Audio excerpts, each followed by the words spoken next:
Cześć, witam na kanale Hard Reset. W tym odcinku pokażę Ci, jak wyłączyć aplikację z systemu telefonu Motorola Edge 70 Pro.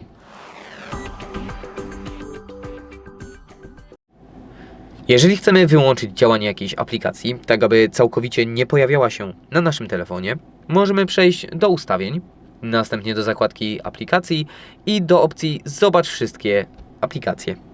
Następnie wybieramy aplikację, którą chcemy wyłączyć. Ja wyłączę aparat i wybieramy opcję tutaj na środku Wyłącz. Następnie wybieramy Wyłącz aplikację i gdy to zrobiliśmy, nasza aplikacja zamknęła wszelkie procesy działające w tle oraz sama zniknęła z naszego urządzenia.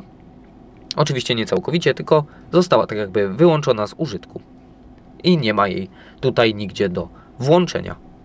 Jeżeli wideo było dla Ciebie pomocne, zostaw łapkę w górę oraz subskrypcję. Z mojej strony to tyle. Ja się żegnam. Cześć!